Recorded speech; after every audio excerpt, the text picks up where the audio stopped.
Man, the Leaf Village is about to be in a whole lot of danger, and the reason for that is because they're playing with fire right now. And after chapter 68, man, Kawaki is sort of a ticking time bomb, because at any moment Kawaki could react emotionally to Naruto's current situation and could end up doing very bad things to the Hidden Leaf Village and to other people surrounding it. Now, Kawaki is currently healing in this facility. Once he wakes up, there's going to have to be a conversation between Kawaki and Naruto to why Kawaki ended up doing what he did. And Naruto is very upset with Kawaki. This may be the first time that Kawaki has seen Naruto this upset, and honestly, I'm not really sure what reaction Kawaki's going to have to this. I'm going to assume that Kawaki respects Naruto to a certain degree to where he would have a somewhat reasonable reaction, but I can definitely see Kawaki maybe even feeling betrayed by Naruto and maybe thinking that Naruto doesn't exactly know what he's talking about and thinks that he did indeed do the right thing at the time and did what he had to do to protect the Hokage. But on the other side of that is like, hey, I'm the Hokage, you know, at the same time, you know, I can protect myself kind of thing. So it's gonna be sort of like a little bit of a clash of ideas there and whatnot. But what the real issue with Kawaki here is that the Leaf Village is really trying to control the story around Kawaki. You know, they're telling people like Boruto, saying, hey, if anybody asks you about that thing on your chest, you know, just say it wasn't Kawaki. Sort of just throw it off, because you can't say that Kawaki killed you, right? And if it comes out that Kawaki actually killed Boruto, there's going to be a lot of uproar in Hidden Leaf Village, and people are not going to stand for that. Now imagine if Sarada and Mitsuki learned that Kawaki killed Boruto. That would not end up good, right? Now imagine, you know, even people like Hinata, right?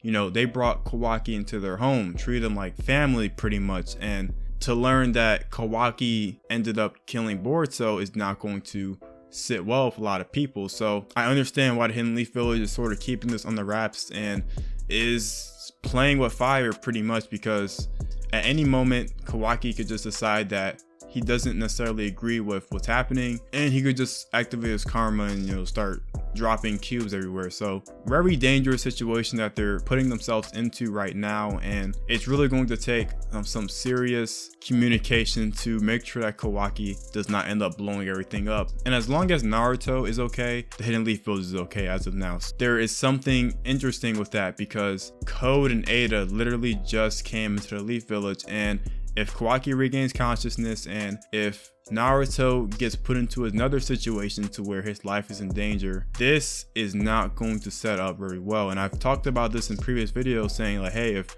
Code invades the village and Kawaki is there to fight him, then there is going to be a lot of damage that's going to be done in the surrounding areas.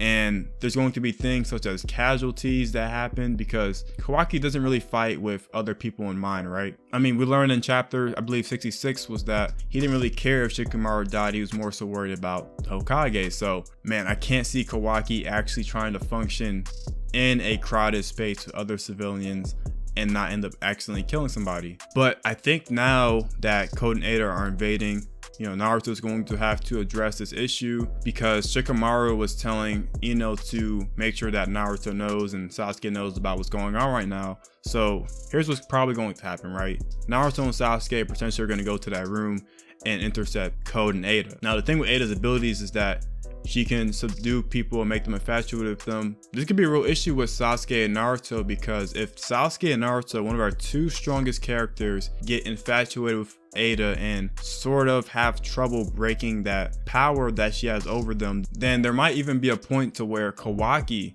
might have to even fight Naruto again or do something along those lines. And I think this is even where we can see that Kawaki doing whatever he can to protect Naruto, and seeing that the dangerous situation that they're in might actually even send Naruto to another dimension. Now, if you remember in Boruto episode 1, he tells Boruto that he'll send him to the same place he sent Naruto, right?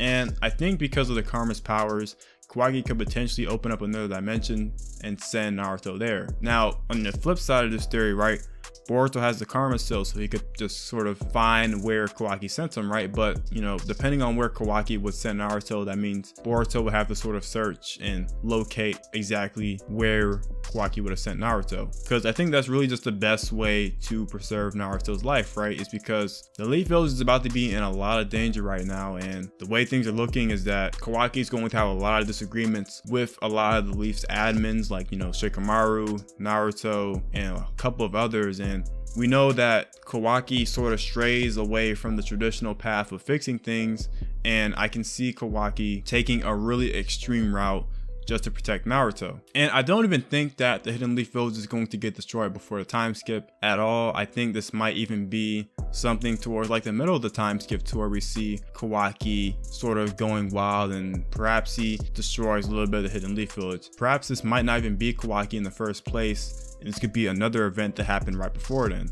But regardless of the fact, this fight with Eida and Code is going to trigger something in Kawaki, and we're going to see perhaps an actual character death this time when Kawaki gets introduced into the battlefield. Now, there's also the other aspect of that, like Amato wants something with Kawaki's karma, right? And it sort of seems like whatever Amato is planning, if he is indeed evil, sort of will correlate to whatever is going on with Kawaki. And it seems like he wants him for something. And we were about to figure out sort of what Amato was really planning with Kawaki, but you know, we sadly got interrupted by Code. And as it seems now, there's going to be something nefarious, but you know, whatever the case may be with Amato and Kawaki, is that Amato does not have good intentions for Kawaki moving forward, and if Amato makes it out of this fight alive, it might end up using Kawaki for his own good. But I think moving on to chapter 69, if Kawaki and Naruto do have that discussion, it's going to be a very tough one, and I can definitely see Kawaki looking at the Leaf Village in a different way, perhaps even feeling like